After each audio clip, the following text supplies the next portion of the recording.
The Prime Minister on indulgence. Yes, thank you, Mr Speaker. Mr Speaker, Australia's heartfelt sympathy and resolute solidarity is with the people of the United Kingdom, with whom we stand today, as we always have and always will, steadfast allies in freedom's cause. We condemn the terrorist attack in which a vehicle was used as a weapon to run down worshippers outside the Finsbury Park Mosque in London. Our thoughts are with the victims and their loved ones. We continue to see vehicles used as a vector for terrorist attacks. Overnight in Paris, an explosive-loaded car rammed a police van on the Champs-Élysées in what is being described as a botched suicide attack. Fortunately, only the perpetrator was killed. Extremism and hatred must be resisted, confronted, defied and defeated in all of their forms. The Metropolitan Police have described the Finsbury Park attack as a clear attack on Muslims. As Prime Minister Theresa May said last night, terrorism attempts to break the precious bonds of solidarity and citizenship that we share. We stand with the UK resolutely defiant against terrorism in all its forms. Now, Mr Speaker, we are not halfway through 2017, but for the United Kingdom, this year has already been marked by terror and tragedy. In March, Australians woke to news of a terrorist attack in Westminster, an attack on Parliament, police and civilians. And it's less than a month since the United Kingdom was rocked by the horrific Islamist terror attack on Manchester Arena, where 22 innocent young people were murdered and children and young children specifically targeted. And just over a fortnight ago, we saw a terrorist attack on London Bridge where 8 people were killed, including 2 young Australians, Sarah Zelenak and Kirsty Bowden, who bravely ran towards the danger in an effort to help others. And last week, we saw an inferno engulf the Grenfell Tower, in which at least 79 people are either dead or missing, presumed dead. And that tragic event, Mr Speaker, has again highlighted the need for all high-rise buildings to comply with Australia's National Construction Code. And I have today written to the Premiers and Chief Ministers asking them to set out the extent of the use of combustible cladding products and the actions they're taking to ensure compliance with the code. Now, the people of the United Kingdom have become too familiar with adversity, but they are resilient. As the British High Commissioner to Australia, Menna Rawlings, said following the London Bridge attacks, people will continue to live their daily lives because we all know if we don't go to the pubs, the bars, restaurants and the concerts, then that's what the terrorists want. We'll absolutely retain our values and you'll see people out and about on the streets in coming days. Australians should be reassured that our agencies are working relentlessly and tirelessly to keep Australians safe. We are very alert to the vulnerabilities of places of mass gathering, crowded places and the risk of attacks of the kind we've seen. We already have robust arrangements in Australia to protect them, but there is room to do more and a need to do more. And the government is, as honourable members know from my earlier national security statement, the government is working closely with other jurisdictions and with our international counterparts on this matter. And next month, a national strategy for protecting places of mass gathering and crowded places will be finalised. And this has been done in collaboration with the security and police agencies of other jurisdictions in Australia and New Zealand, and of course local government and property owners and owners of those places and locations. Our top priority is to keep Australians safe. At COAG this month, all jurisdictions agreed to strengthen our parole and bail laws and to comprehensively review all of our laws and practices directed at ensuring we continue to protect Australians from violent extremism. The Leader of the Opposition on indulgence. Thank you, Mr Speaker, and I thank the Prime Minister for his words then. All of us in this place condemn this horrific attack and its perpetrator. We all offer whatever comfort and sympathy we can to the injured and the frightened. We send our condolences to a family mourning the loss of a loved one. And we should all be clear about one thing, very clear. This attack was not revenge. It was not retribution. This was terrorism. This was violence aimed at the innocent, designed to spread fear and incite hatred. And despite the injuries it inflicted, despite the pain it's caused, the attack has failed.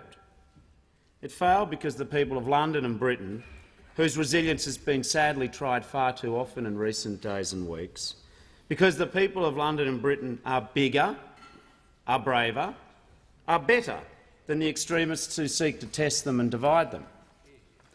Mr. Speaker, so far as we know, everyone injured in this attack was a Muslim. But every one of them was an ordinary British citizen. Every one of them was a person of faith on their way home from evening prayers. Standing outside the Muslim Welfare House, which, along with Finsbury Park Mosque, had helped lead local commemorations to mark the one-year anniversary of MP Joe Cox's death, at that moving ceremony 48 hours before an unassuming hire van rammed an innocent crowd, the General Secretary of the Finsbury Park Mosque said, and I quote, "Both extremists do not represent us, do not represent our communities, do not represent our faiths. They are a tiny bunch, they are a tiny minority, a bunch of murderers who represent only hatred, division and racism." In the aftermath, the Mayor of London, Sadiq Khan, said it well. Muslims will today be fasting and tonight praying and thinking once again of the heroic actions of our emergency services and ordinary bystanders. Mr. Speaker, for Australians, Finsbury Park is perhaps best known for being the home of the Arsenal Football Club. On match days, the streets, and indeed the pubs, chock-a-block with boisterous fans on the way to Emirates Stadium. Many of them, young and old, wear the jerseys with the number 11. It's for Mesut Ozil. Mesut Ozil is, for those of you who don't follow the English Premier League, a practising Muslim. He's a German national champion of Turkish descent. He is a creative playmaker for Arsenal, one of a growing number of Muslim players making their mark in the Premier League. In January this year, against Burnley, he and teammate Shokran Mustafi both paused to pray before kick-off. And in July, next month, he'll be on a plane coming to Australia, where Arsenal will play a friendly game against Sydney FC and Western Sydney Wanderers. And he is most welcome, as are the rest of his team. And when the new season starts off in August, I have no doubt that Arsenal fans of all faiths and none will be back at the stadium. They'll be singing and chanting, strolling the streets. They're more interested in seeing their team than worrying about the terrorists. Tonight, I am sure the worshippers at Finsbury Park will return to their prayers, because this is what democracies are about. It's, despite all of our arguments here, it's what free peoples and free nations do in the face of fear. We do not hide. We do not change. We do not vilify classes of minorities. We live our lives. We carry on. We are proud of our own skin and we see no need to change. We keep the faith in our life and the values will overcome all of the adversities. I thank the Prime Minister and the Leader of the Opposition. As a mark of respect for the deceased and the injured, I ask all present to rise in their places.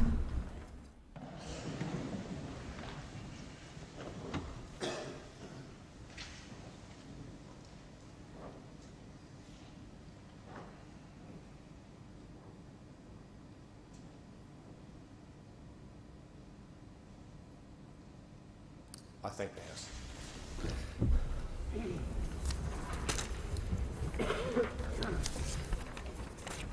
Questions without notice. The Leader of the Opposition. Thanks, Mr. Speaker. My question is to the Prime Minister. Will the Prime Minister finally admit that his schools policy is a train wreck? Public schools hate it, Catholic schools hate it, and its government's own members despise it. Will the Prime Minister please put his schools policy out of its misery, withdraw the legislation and go back to the drawing board for a better schools policy? The Prime Minister has the call. Thank you, Mr Speaker. I thank the Leader of the Opposition, and he just claimed that our schools policy was hated. Well, it has many admirers, and one of them is the State School Teachers Union of Western Australia President Pat Byrne. She said Member for Wills. She's called on the Labor Party to support the bill. She said it should be, the legislation should be considered if it compels states to meet their funding obligations. She talks about the importance of backing our reforms. She recognises that they make a very significant improvement in the equity and transparency. And of course she's joined, Mr Speaker, by Diane Foggo, the past president of the Australian Education Union, who wrote to the Leader of the Opposition and me, she says it's on the principle of needs-based funding into the future that the Turnbull government's bills must be supported. One of my proudest and most humbling honours, she writes, has been to be made a life member of the AEU and to be a former federal president. I've fought long and hard about making my views public, and I do not look forward to the opprobrium I'll probably face. However, I cannot in all conscience stay silent when there's an opportunity to change the current schools funding regime for a better one. And then, of course, Mr Speaker, we've seen support from across the independent school system. We've seen support from Martin Hanscamp, the Executive Officer of the Australian Association of Christian Schools. We've seen Pam Betts from Brisbane Catholic Education saying we thank the federal government for its continuing support. Mr Speaker, the reality is Labor knows full well that what we have delivered with our schools funding package is a funding package that focuses not on union officials, not on politicians, not on bureaucrats. It focuses on the children. It focuses on getting fair and transparent funding for our children. The member for Wills and ensuring that right across the board, whether you're in a state school, whether you're in a Catholic school or an independent school, the funding is fair, it's transparent and it's needs-based. That's what Gonski recommended. Labor failed to deliver it. They delivered a corruption of 27 secret deals and conflicting deals. We've delivered the fair outcome that Gonski recommended, and Labor should back it. Before I call the member for Tangney, the member for Wills has been warned. I'm sure he didn't hear it. The member for Moreton's been warned, and the member for Goldstein is now warned as well. The member for Tangney has the call. My question is to the Prime Minister. Will the Prime Minister update the House on what the government is doing to ensure that Australian values of freedom and mutual respect are at the heart of the citizenship process? The Prime Minister has the call. Thank you, Mr Speaker. I thank the honourable member for his question. Mr Speaker, Australia is the most successful multicultural society in the world. Our success cannot be taken for granted. It is based on shared values of democracy, the rule of law, freedom, mutual respect, equality between men and women. And those values are accessible to every Australian, whatever their cultural or racial or religious background, as it should be. But we must not take that for granted. And at the heart of our success is Australian citizenship. There is no office more important in a democracy than that of citizen, and we should treasure and honour our citizenship. Now, I'm very disappointed, Mr Speaker, that the Labor Party wants to continue to treat Australian citizenship as the outcome of an administrative process of form filling. They object to the proposition that Australian citizens should speak English.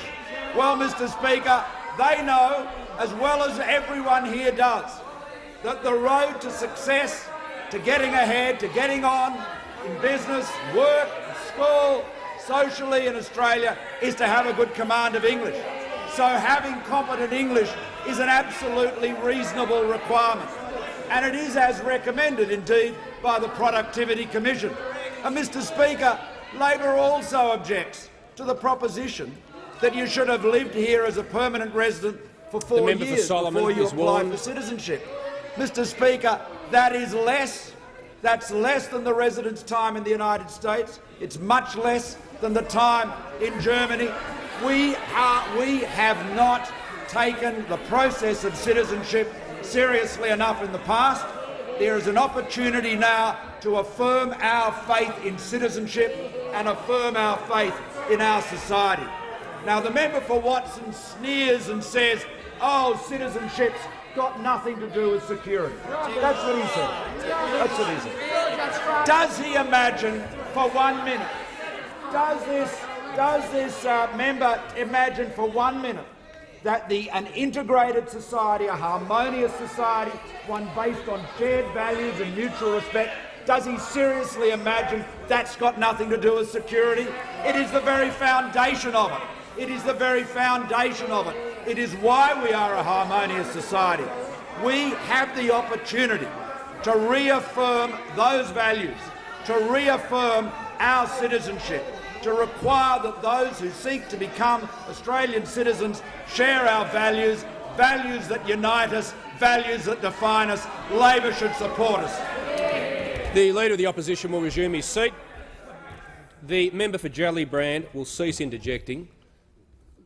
There were so many unruly interjections during that answer, I decided to let the Prime Minister continue. The member for Lyons, Kingston, Whitlam and many others, I'm not going to waste the time of the House going through them all. You know who you are. If you interject any more, you'll be thrown out immediately under Standing Order 94A. Don't expect any warning. The Leader of the Opposition has the call. Thank you, Mr Speaker. My question is to the Prime Minister. Today's newspapers report confidence in Libs lost. Catholics have officially declared war on government. The Leader of the Opposition knows the rule on press. When Catholic schools have declared war on this Liberal government over its $4.6 billion cuts to children in Catholic schools, isn't it time for the Prime Minister to drop his cuts for good, to go back to the drawing board and start again and replace this failure of a government schools policy? The Prime Minister has the call. The Leader of the House will cease interjecting. Thank you, Mr Speaker. The honourable member talks about Labor's schools policy, and they talk about all of the funny money, the fantasy money that they promised. They knew they didn't have the money there in the dying days of the Gillard government. They made all these promises. They never paid for it. They don't know how to pay for it. And they conned Australians with 27 secret deals that produced the absolute antithesis of what David Gonski recommended. And what they did was produce a situation where funding was not needs-based, because it varied from school to school in different systems and different states, regardless of need. They did it in a manner that was utterly inconsistent, so the same school in one state would get different funding to one in another. It was one separate deal after another. What Gonski called for, and he was right, was national, consistent, transparent, needs-based funding. And that is what we've delivered.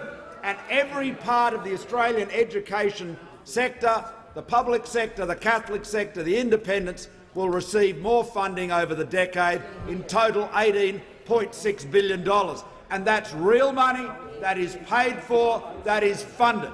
That's the difference. Labor fantasised, we got into the business of financing.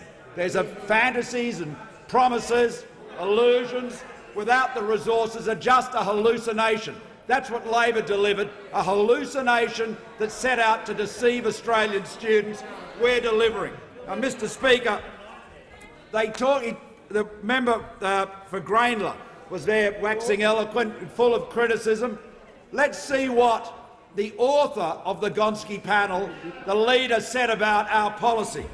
I'm pleased to hear the Turnbull government has accepted the fundamental recommendations of our 2011 report, and particularly regarding a needs-based situation.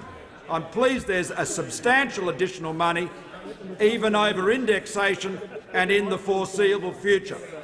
Ken Boston, another member of the review, said there are no grounds for opposition to the school funding bill in principle. It will be a tragedy if the school funding bill is voted down in the Senate. And Catherine Greiner, another member of the Gonski Review, said this is the first time a government in this country has drawn a line in the sand, removed the funding anomalies and got everyone on the same page. Gonski 2.0 delivers what the Gonski report wanted: accountable, transparent, equitable, sector-blind funding formula. That's our commitment. Fairness, needs-based, transparent, consistent. That's what Gonski recommended. That's what our children deserve. That's what Labor denied them. The member for Fairfax. Speaker, and my question is to the Minister for Immigration and Border Protection. Will the minister update the House on steps the government is taking to strengthen the integrity of Australian citizenship? What are the benefits of a well-managed national security agenda? The Minister for Immigration and Border Protection.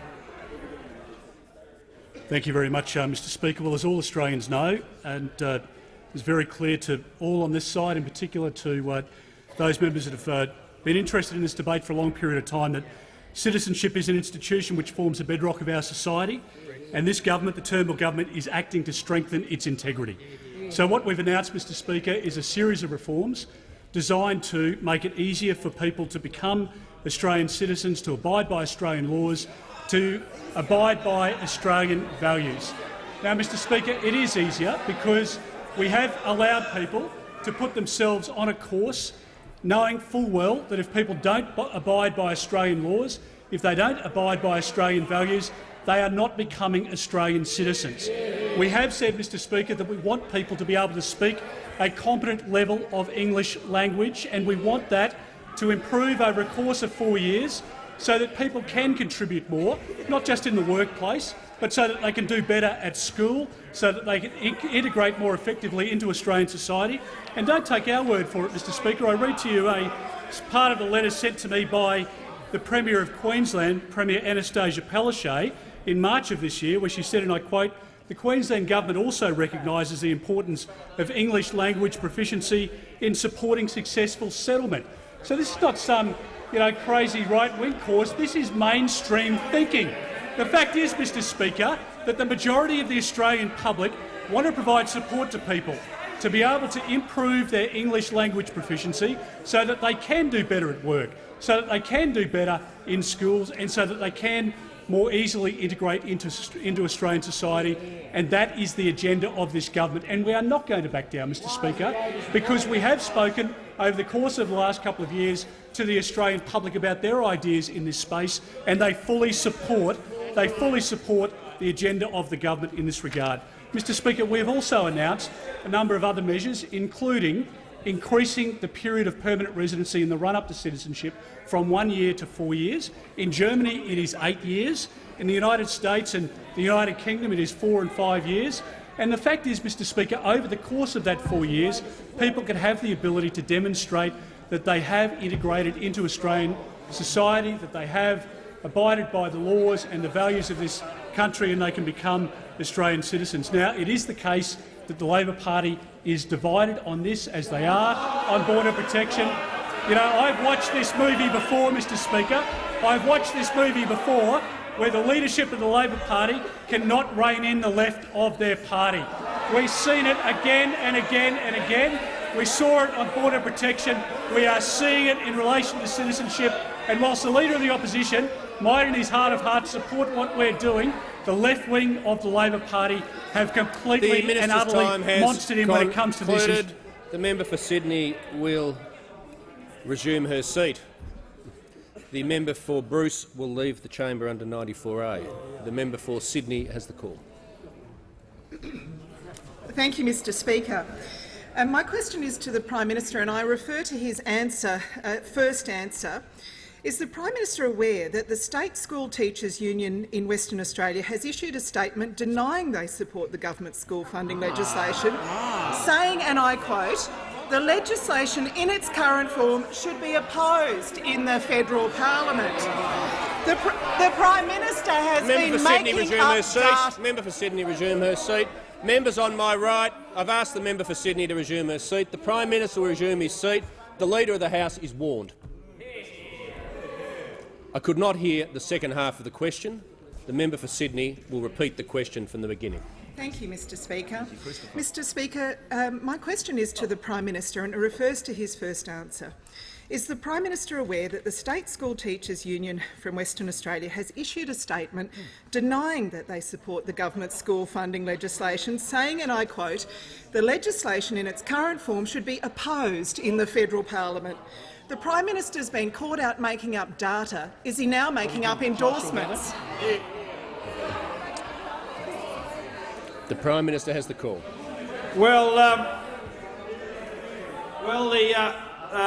the leader, the deputy leader of the opposition, Mr Speaker, must be looking at a different reference point to me, because I'm reading here from the member for Sydney will resume her seat. Newspaper report today, which quotes the State School Teachers Union of WA President Pat Byrne conceding that West Australian schools would get a better deal under Gonski 2.0 than under the current system, with funding for public schools in the state to increase 6.8% a year over the next decade, compared with 4.7% under the status quo. Mr Speaker, the issue for the honourable member is really her own consistency. She has campaigned for years for needs-based funding. She has cited David Gonski for years. She's railed against the coalition and said we don't accept the Gonski reforms. She said that she gave a Gonski and we didn't. And now we have a school funding proposal which is endorsed by David Gonski and the members of his panel. And we have David Gonski's vision of national, transparent, consistent, needs-based funding endorsed. And that is the difference. We're delivering on that commitment.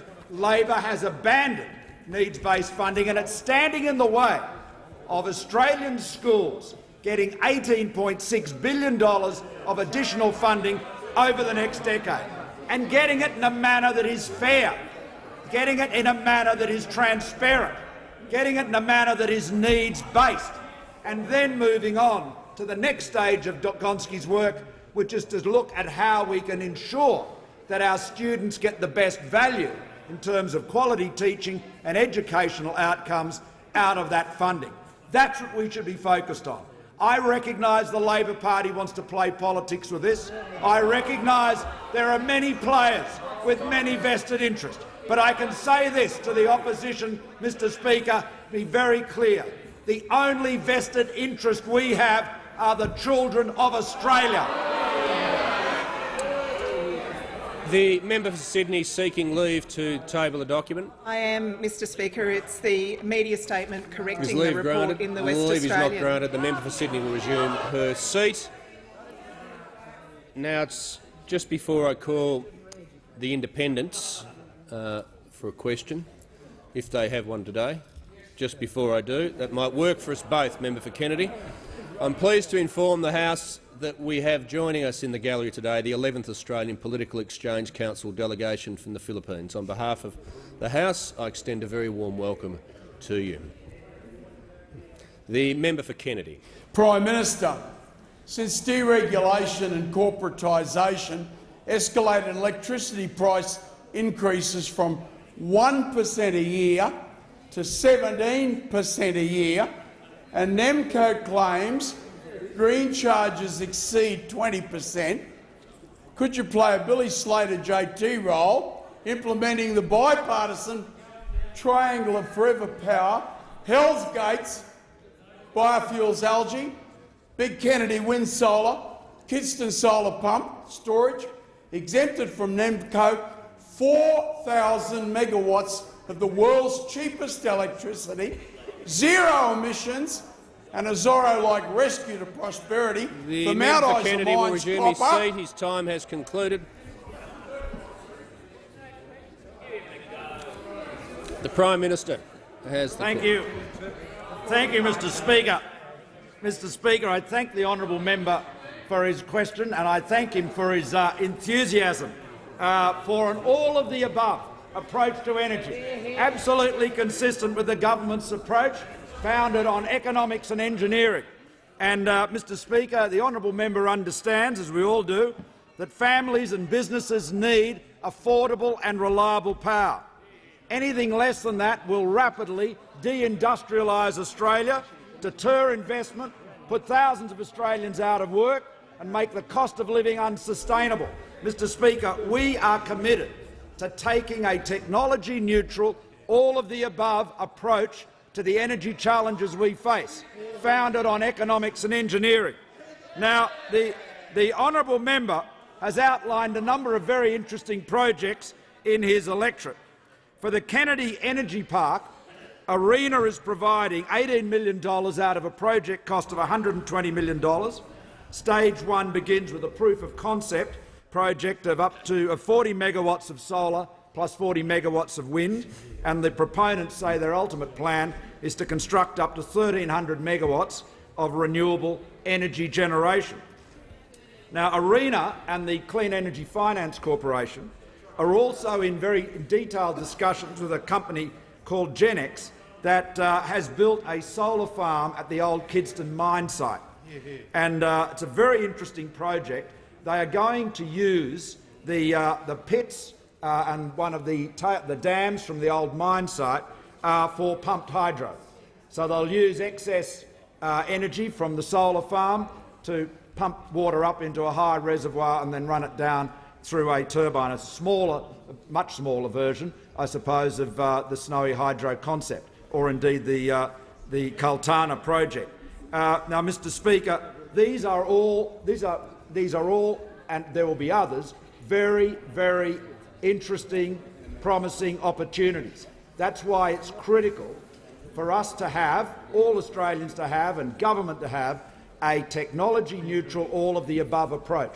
There are many ways of securing our energy future, but you need a plan.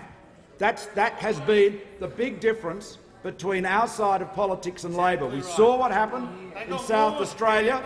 Huge wind resource, terrific, lots of wind farms, wonderful, no storage. So what that meant, was that you could have all of your electricity provided by your windmills 1 minute and then zero, and no planning. It's exactly what Labor did with gas, as we all know. Allowed gas exports from Queensland, terrific, but forgot about the domestic market. Engineering and economics are the key, and there are great opportunities in Kennedy. The member for Grey. Thank you very much, Mr Speaker. My questions to the Minister for Defence Industry. Will the Minister update the House on what the government is doing to increase our intelligence gathering capacity to support the Australian Defence Force in keeping Australians safe? The Minister for Defence Industry. Thank you, Mr Speaker, and I thank the member for Grey for his question. And I can tell him that 2 days ago the government announced a $500 million investment to improve Australian space-based intelligence, surveillance and reconnaissance capabilities. This investment will allow the ADF, the Australian Defence Force, to access commercial satellites by getting images faster, more comprehensively and of higher quality. This $500 million increase in capability will support the government's commitment to border protection, intelligence gathering, surveillance, humanitarian missions and Navy operations. It's just another part of our $195 billion commitment to our military build-up in Australia, the largest peacetime military build-up in Australia's history. And much of it will be spent here in Australia building our satellite capabilities as part of the Turnbull government's commitment, Mr Speaker, to ensuring that that enormous $195 billion defence heft be pushed behind jobs, investment and businesses here in Australia. And so this $500 million investment in satellites and technology is about growing that very high-tech, advanced manufacturing capability here in this country. It's part of this government's commitment, Mr Speaker, to the security of Australians. And over the last few weeks we've heard a lot about that. In fact, since the Abbott government and now the Turnbull government were elected in 2013, this government, this side of being politics, have been genuinely committed to security at every turn, Mr Speaker, whether it's been the border protection policies of first the Treasurer, now the Minister for Immigration and Border Protection, stopping the people smuggling trade, stopping that danger to our country, whether it's been the commitment to cyber security protection that the Minister for Veterans Affairs, the Assistant Minister for Cyber Security outlined yesterday, protecting Australians in terms of cyber security, whether it's been the commitment of funds to the Australian Federal Police and counter-terrorism measures, funds removed by the Labor Party when they were in office, recommitted to by this government since we've been elected, whether it was altering the rules of engagement in Syria and Iraq so that our ADF can take out our opponents wherever they are when they are undertaking activities that are not in our interests. And, Mr Speaker, the most recent actions taken by this government to protect Australians, to ensure we have the entire suite of measures at our disposal, are the change to citizenship laws to ensure that everyone who becomes an Australian citizen is as committed to the defence and security of this nation as this government is. And Labor, Mr Speaker, has squibbed it. They've squibbed it yet again on a vital national security issue. The Leader of the Opposition has put the unity of his party, keeping the left in the tent, ahead of the national security of Australians. The member for Canberra. The member for McMahon. Thanks very much, Mr Speaker. My question is to the Prime Minister. The Governor of the Reserve Bank has said, and I quote, "The crisis really is in real wage growth." When there is a crisis in real wage growth, with real wages going backwards, why then, in just 11 days' time, is the Prime Minister giving millionaires a tax cut at the same time as supporting a pay cut for ordinary workers?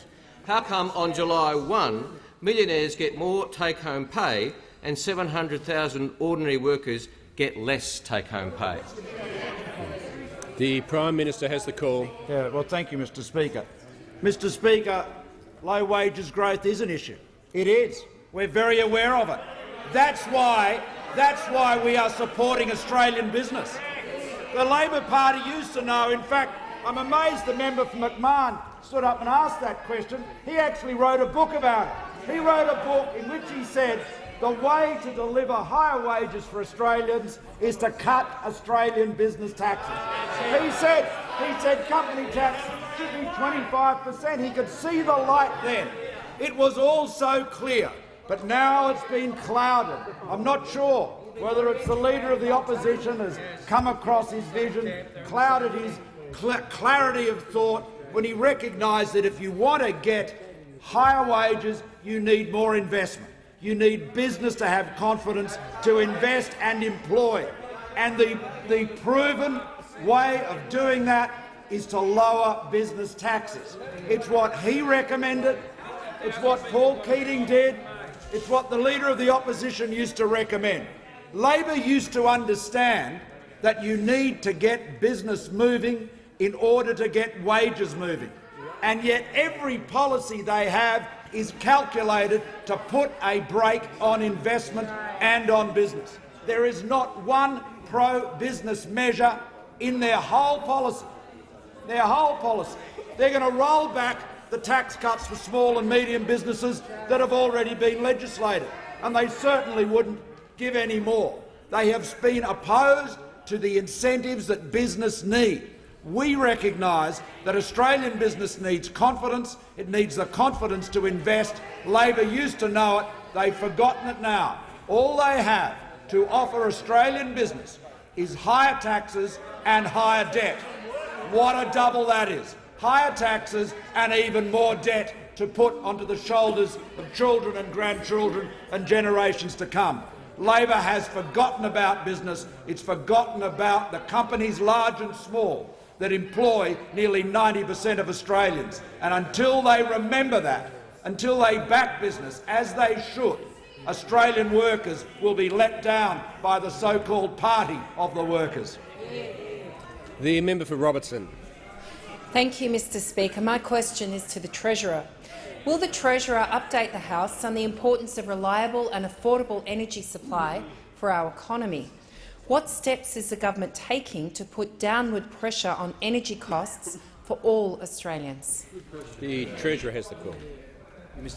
Thank you, Mr Speaker, and I thank the member for Robertson for her question, because she knows the Turnbull government is on the side of Australians and Australian businesses who want more reliable, more affordable energy, Mr Speaker. That's what the Turnbull government is doing. We're on the side of Australians and Australian businesses that want to see downward pressure on rising electricity prices. And that's why, in the budget this year, we announced 5 key things that we were doing to put downward pressure on rising electricity prices. The first of those was added to today by the Prime Minister and the Energy Minister. We are getting to secure our gas for domestic use, Mr Speaker. We will stop large companies, energy companies, gas companies exporting Australian energy gas offshore when it is needed here in Australia to put downward pressure on electricity prices in this country. We put $90 million in the budget to promote gas supply into this country, Mr Speaker, and we will restrict those gas exports as we have announced in further detail today. We have said we're going to give consumers, that is households and businesses, a fairer go when it comes to energy prices on both gas and electricity. I have tasked the competition watchdog, the ACCC, to investigate into the competition and the retail pricing behaviour of large energy companies who are putting up the power prices on gas and electricity for Australian businesses and Australian consumers. So we are investigating those practices, Mr Speaker, and that will inform our further steps in that area. We are improving, thirdly, the regulations to make our energy markets more transparent and more efficient. And today we have said we will be abolishing the limited merits review process, Mr Speaker, which has been a key factor in driving up energy costs, with the generation capacity increasing the costs, and the merits review process that has enabled that to happen and forced up those prices. We are investing in new generation technology, transmission and storage capacity. The Snowy 2.0 scheme will add some 2,000 megawatt-hours capacity, Mr Speaker, and we're getting on with that job. And more than that, we are already in negotiations with the New South Wales and Victorian governments to take on the full responsibility for Snowy, and we will continue those negotiations to ensure that the funds that are provided in that sale will go into infrastructure spending, important infrastructure spending in both New South Wales and Victoria. And, Mr Speaker, we're investing in low emissions technologies with some $3 billion through the Clean Energy Finance Corporation. The Turnbull government is on the side of Australians who want to see downward pressure on electricity prices. Mr Speaker, we are not interested in the ideology wars that those opposite want to engage in and want to restrict the options and the opportunities for this government to put downward pressure on electricity prices. They need to end the ideology wars, Mr Speaker, and join the government in putting downward pressure on electricity prices. The member for Dobell. Mr Speaker, my question is to the Prime Minister. Catholic educators and parents from the Diocese of Broken Bay are in the public gallery today. The Diocese of Broken Bay has calculated that under the government's $22 billion cuts to schools, they will lose around $30 million across 44 schools in 218 alone. So, has the Prime Minister had any representations from the member for Robertson about these cuts in her electorate? The Minister for Energy and the Environment, representing the Minister for Education.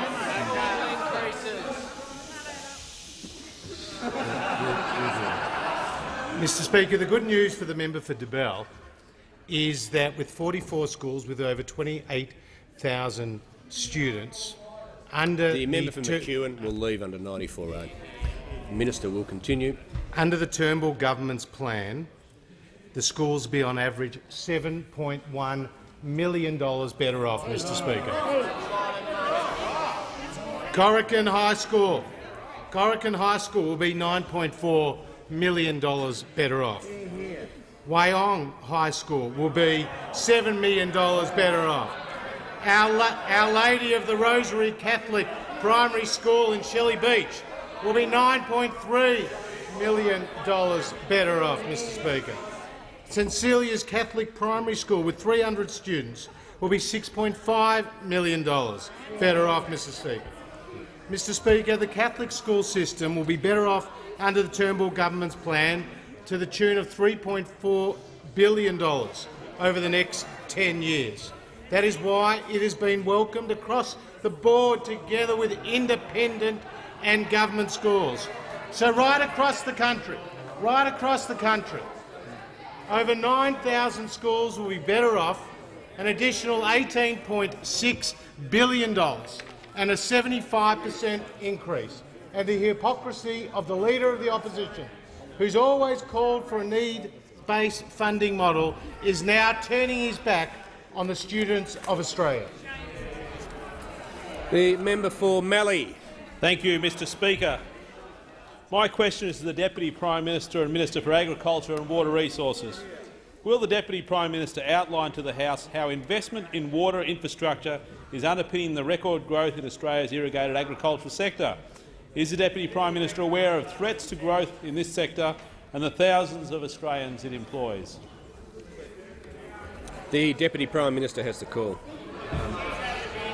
Mr Speaker, I thank the honourable member for his question and note the great work that the honourable member does in his electorate. I note that work from the moment that he started. One of the first recommendations he made was for further water infrastructure, and there was a $120 million Sunraysia modernisation project in the Mallee, which the member was instrumental in getting together, and that's delivered such a benefit. It's a real delivery of new infrastructure to make the area more efficient, delivering more of that record agricultural output for our nation.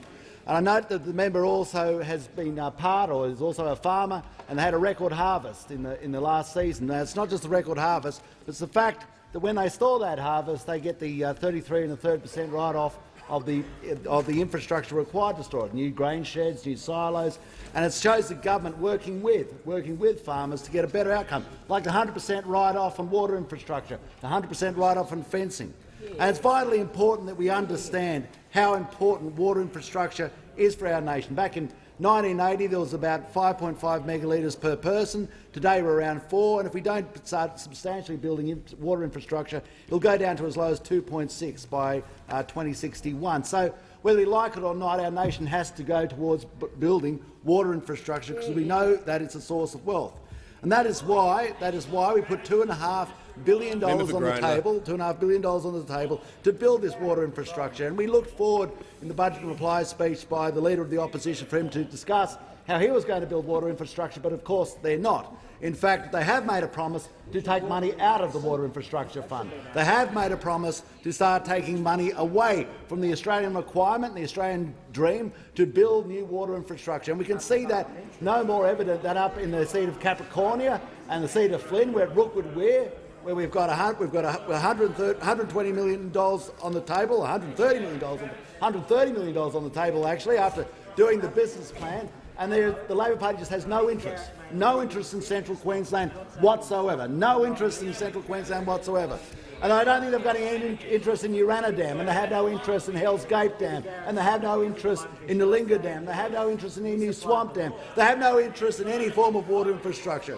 But what we also hope is that they might have some interest in assisting moving this great agricultural product around by building the inland rail, but they've got no interest in that either, no interest in that whatsoever.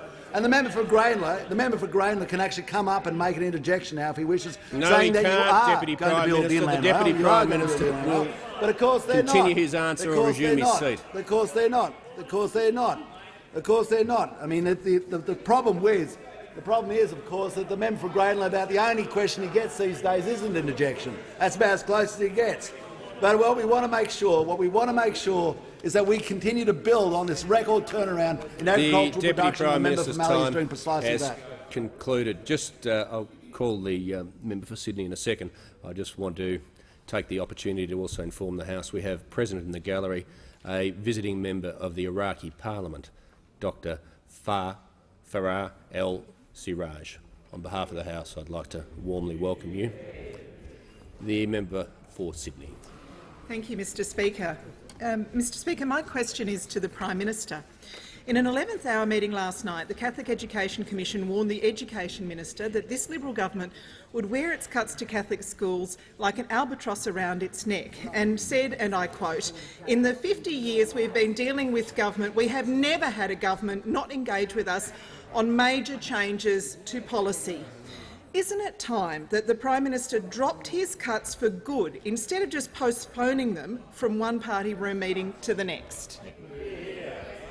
The Prime Minister has the call. Thank you, Mr Speaker. The funding under our plan for Catholic schools will nationally will increase on average per student by 3.5% over 10 years. The 2017 per student funding on average will be $8,839. In 2027 it'll be $12,493. In New South Wales, which is the subject of an earlier question, the average annual per student increase will be, over the decade, will be 3.6%, rising from $8,767 today to $12,522 in 2027. Now, those are the facts. Now, as far as the schools in the Broken Bay Diocese are concerned, let me be very clear. The federal government's funding goes to the Catholic Education Office in New South Wales in one lump sum, and it is entirely a matter for the Catholic education authorities as to how they distribute it amongst their own schools. That is the fact. That is the fact. Now, what the Commonwealth is doing in the current needs-based funding model is estimating or allocating funds to systems based on an assessment of the needs of each school so that it can be consistent across the board. But in a large system like the Catholic system, the money will come in a lump sum. It has never been given to the Broken Bay Diocese by the Commonwealth. It's always been given to the state of the Catholic system in New South Wales, and if the Catholic system in New South Wales wants to allocate money in a different way to that which it was derived through the SES system used by the Commonwealth, that is a matter for them, and they are completely free to do so, and so that is the fact. That is the fact of the matter. The discretion of the Catholic Education Office is absolutely unchanged. Funding is rising, and the proposition is that schools in one part of a state's Catholic system would get less money, then it follows that schools somewhere else must be getting more. Now, you can't have funding going up by so much every year and then all schools losing. So the reality is the funding is increasing, and it is up to the Catholic education authorities to allocate it as they see fit. That's the fact. The member for Gilmore. Thank you, Mr Speaker. My question is to the Minister for the Environment and Energy. Will the Minister update the House and describe the action being taken by the government to ensure an affordable supply of energy for hard-working families and Australians? How does this compare with alternative approaches that would hurt both families and small businesses in my electorate? The Minister for the Environment and Energy. Thank you, Mr Speaker. And I thank the member for Gilmore for her question, and know that she is committed to lowering the power prices for the businesses and the households across her electorate. And we know that the Turnbull government today has announced a significant move to abolish limited merits review. If this had been abolished previously, customers would have been better off by the tune of $6.5 billion. And we tried to abolish it through the COAG process, but were blocked by the state. So this unilateral action will lead to lower electricity prices. We've also taken major steps to restrict gas exports after the Labor Party gave a green light to export 2/3 of what we produce, and that has obviously led to an increase in electricity prices. Now, the Prime Minister's announcements today have been warmly welcomed by a large number of stakeholders. Energy Consumers Australia has put out a press release titled "Energy Consumers Welcome the Significant Leap Forward on Energy." Mr Speaker, we are pleased to see the government put downward pressure on network prices and taking steps to increase gas supply for the domestic market. The Grattan Institute has said today's decision to support the elimination of limited merits review on network pricing will positively impact electricity prices. Manufacturers Australia have welcomed the Turnbull government's intervention in the gas market to protect jobs and urges the state governments to encourage their own gas development, which currently they are not doing, Mr Speaker.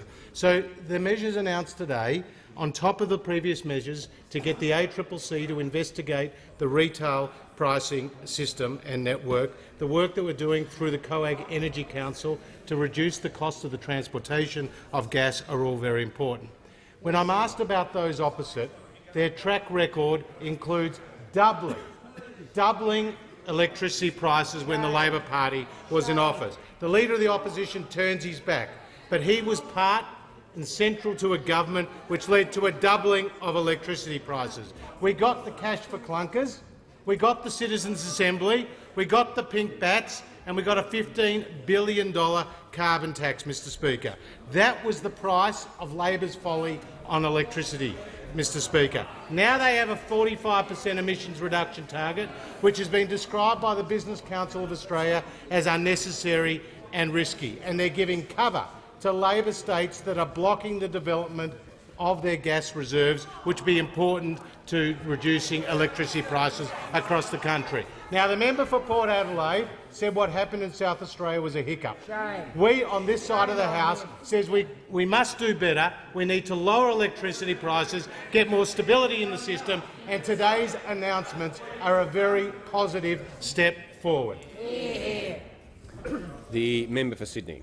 Thank you, Mr Speaker. My question is to the Prime Minister. Is the Prime Minister aware that when speaking about the government's $22 billion cuts to schools, Senator Back warned, and I quote, "Please don't make me vote against the government in my last week in the Senate"? Isn't it the case that any changes the Prime Minister wants to make to his school cut package have nothing to do with the children and everything to do with appeasing the members for Warringah, Menzies, Dawson, Senator Beck, Senator Abetz and Senator Hanson-Young? The Prime Minister has the call. Mr Speaker, every element of our school funding package is focused on the needs of Australian children. And the member for Sydney may shake her head, but David Gonski says it does, Ken Boston says it does, one school leader after another recognises that transparent, consistent, needs-based funding is what we have delivered. It is focused on the needs of the children. That is a commitment to ensuring that we get the funding we need. Now, we're spending $18.6 billion over the next 10 years, but we're doing more. We're going forward with another Gonski review to ensure that we identify what measures will ensure that we get the best use of that funding to get the best teaching and the best educational outcomes. We've been spending more on schools, but results have not been improving. That's something we've got to address. The money is there, the commitment is there, the needs-based funding is there.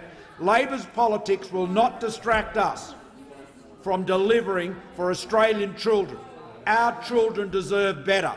We're delivering the needs-based funding that they deserve, and Labor should deliver the support for that, because for years they masqueraded as supporters of needs-based funding. And the member for Sydney more than any of them. They did that for years, and now, as ever, whenever there is an intersection between politics and principle, Labor goes for politics. Our children deserve better. The member for Forrest. Thank you, Mr Speaker. My question is to the Minister for Trade, Tourism and Investment. Will the minister outline to the House the importance of affordable and reliable energy for the Australian wine industry? Is the minister aware of any alternative approaches that would threaten Australian winemakers' ability to produce and export wine? The Minister for Trade and Investment. Thank you very much, Mr Speaker. And I thank the member for a question because, like others on this side of the House, the Coalition is passionate about trade policy. It stands, frankly, in stark contrast to the Labor Party. I mean, we're 295 days into this parliament. It's been 62 question times, and I'm yet to get a single question from the Shadow Minister for Trade, yet to get a single question from the member for Blackstone. In fact, he's so out of practice, he tried to do one last week when I wasn't here and he stuffed it up. I mean, you should at least give him a sporting chance to get up on his feet on trade policy every now and then. But this side of the House is passionate about trade policy. And the reason we're passionate about trade policy is because we understand the direct connection between export markets, boosting Australia's economic growth and driving job opportunities. In fact, since the Coalition came to power, since we concluded the 3 North Asian powerhouse free trade agreements with China, Japan and Korea, we've been paving the way for Aussie wine producers like those from the member's electorate, from the famous Margaret River, to be able to boost their exports into those important export markets. We've seen, for example, the value of Australian wine exports has grown by more than 120% since these agreements came into effect. In fact, Australia's total wine exports to those markets are worth nearly $600 million. Just over 5 years ago, before the agreements were in place, we sold around $230 million worth of wine into China. Now we sell more than $500 million worth of wine into China. Now, in their submission, Mr Speaker, to the Finkel Review, the Winemakers Federation of Australia noted that electricity accounts for some 70% of energy use at wine production sites and can account for as much as up to half of the total cost of production. So this side, the Turnbull government, the Coalition side, is focused on reducing energy prices, on ensuring stability, on ensuring reliability, and that side of the chamber is doing the exact opposite. Because that side of the chamber, under this Leader of the Opposition, are obsessed with ideology and obsessed with protecting his position and making sure that Red Bill there isn't challenged by the member for Greenlow. We see it time and time again where Labor's policy— The Minister will not refer to members in that way. I've made we see it time and time again. No, the Minister will refer to members by their correct titles, and he will withdraw. Red Bill. The Minister will resume his seat. We're going to the next question. The Leader of the Opposition. Thank you, Mr Speaker. My question is to the Prime Minister. The Prime Minister's policy to cut $22 billion from schools is a complete and absolute shambles. Public schools hate it. The Catholic schools hate it. The government's own members despise it. Isn't it time for the government just to drop the $22 billion cut? Why not go back to the drawing board over the winter break and bring back something in the next session, because this isn't going so well, is it, Prime Minister? The Minister for Energy and the Environment. Mr Speaker, the Leader of the Opposition, he should know better. The Leader of the Opposition should know better about the Turnbull government's school funding plan, because there are 54 schools, over 30,000 school students. Every school in the member for Maribyrnong's electorate will benefit. There will be an average of $7.2 million extra for schools in the Leader of the Opposition's electorate. St Albans Secondary College will get a $13 million increase over 10 years. Rose Hill Secondary College will get a $10 million increase over 10 years. St Christopher's School, a Catholic school, Mr Speaker, will get over $12 million increase over 10 years. And Catholic Regional College will get over $13 million increase over 10 years. Catholic, the Leader of the Opposition should know the numbers tell a pretty powerful story. The member for Leichhardt. Thank you very much indeed, Mr Speaker. My question is to the Minister for Infrastructure and Transport, representing the Minister for Regional Development. Will the minister update the House on action the government is taking to ensure regional Australia has a strong economic future, and why is unreliable and expensive energy a threat to the prosperity of our regional communities? The Minister for Infrastructure and Transport.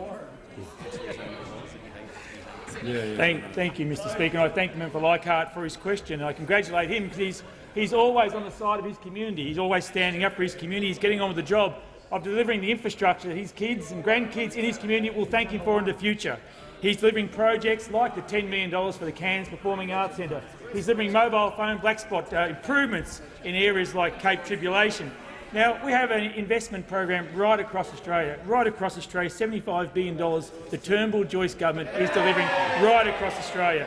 The Cape York Regional Package delivering jobs for our Indigenous communities. The Northern Australia Roads Program, road upgrades benefiting towns from Townsville to Torrens Creek to Mount Garnet, right through Member Leichhardt's electorate. We're also seeing projects like Beef Roads, which is actually connecting regional communities to their markets. The Bruce Highway project, which will save lives and deliver much-needed improvements right along the length of Bruce Highway. It's all about good infrastructure, creating jobs, creating new opportunities and connecting regional Australians in their communities and to world markets. And we are committed. We're committed to delivering a stronger and safer and a better regional Australia where everyone can get ahead. And I was asked at the outset about threats to that, what threats there might be. And I also said at the outset the member for Leichhardt is always on the side of his electorate. And in politics you often have to pick a side. On this side of the House, we're on the side of the blue-collar workers, we're on the side of regional families, we're on the side of small business.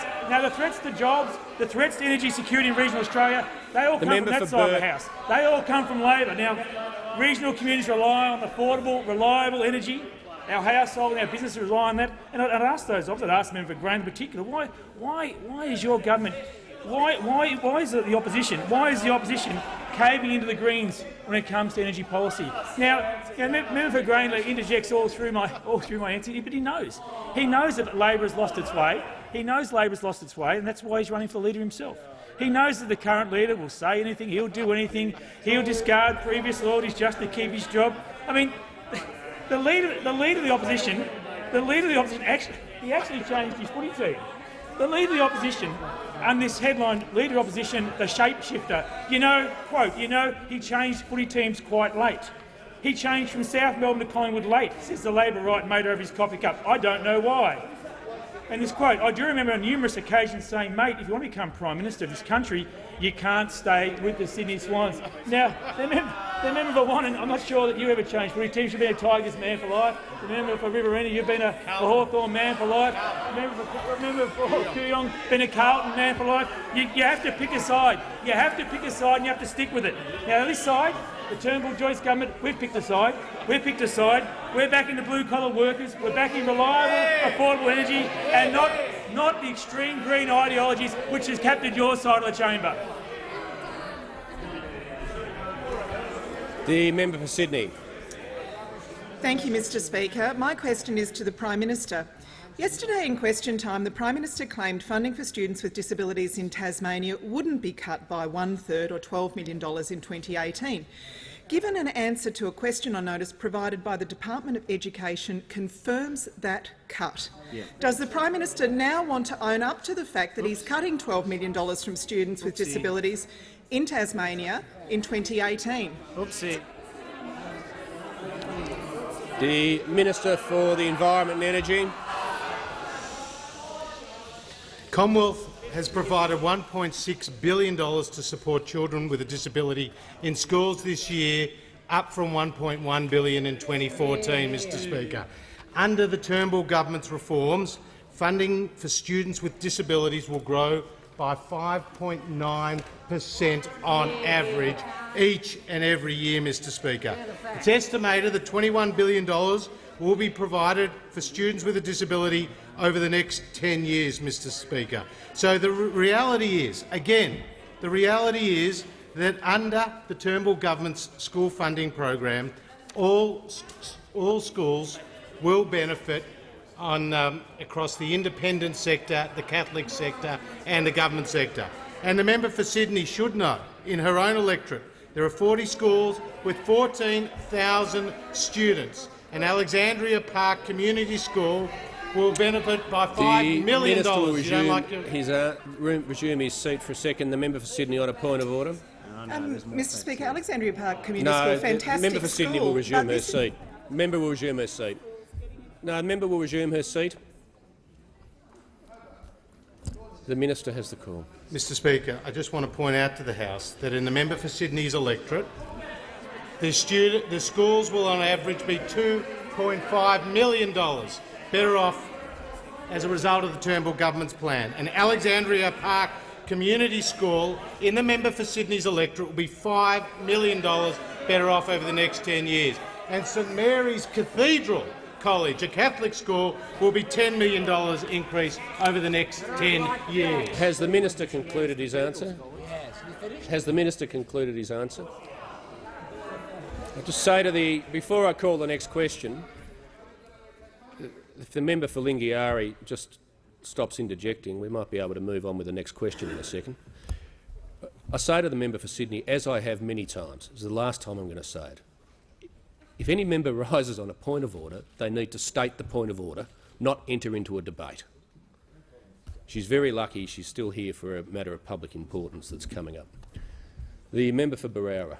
Thank you, Mr Speaker. My question is to the Treasurer. Will the Treasurer update the House on the implementation of the government's budget? How is the government delivering in the Parliament to meet our commitments to the Australian people? The Treasurer has the call.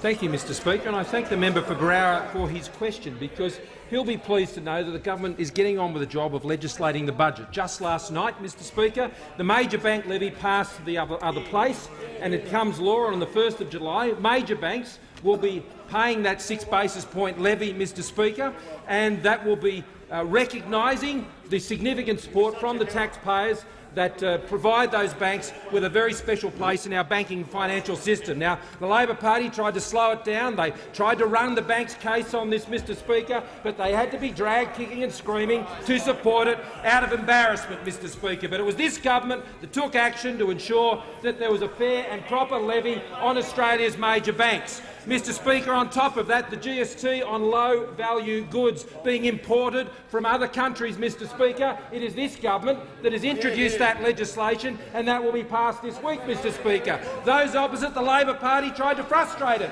Once again, they had to put it back 12 months because they want multinationals, Mr Speaker, to be able to sell their goods into this country and not pay tax on them. But those on this side of the House know that you have to take real action on multinational tax reform. That's why on the 1st of July this year, our diverted profits tax will come into being on the 1st of July, Mr Speaker, and that means multinationals that try to shift profits offshore will not just have to pay the ordinary tax, they'll have to pay a 40% tax on those profits they try to shift. Now, we all know those opposite the Labor Party voted against multinational anti-avoidance laws in this Parliament.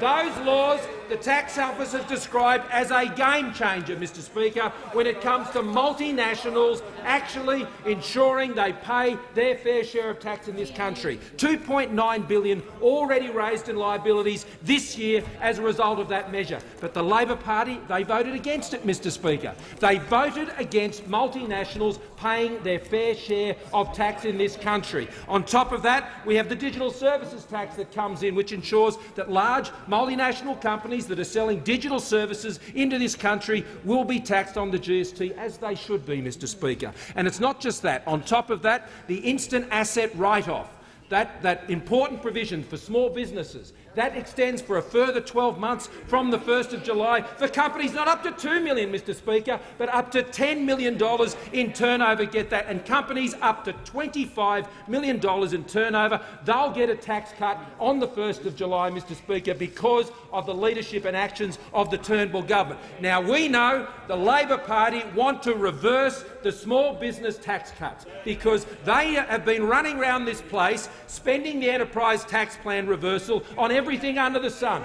It's going to retire the deficit, it's going to pay for schools, it's going to pay for hospitals, but you can't spend money more than once. The Shadow Treasurer said today, Mr Speaker, well, I'll save it for tomorrow. The Treasurer's time has concluded. The Prime Minister. I ask that further questions be placed on the notice paper. I thank the Prime Minister.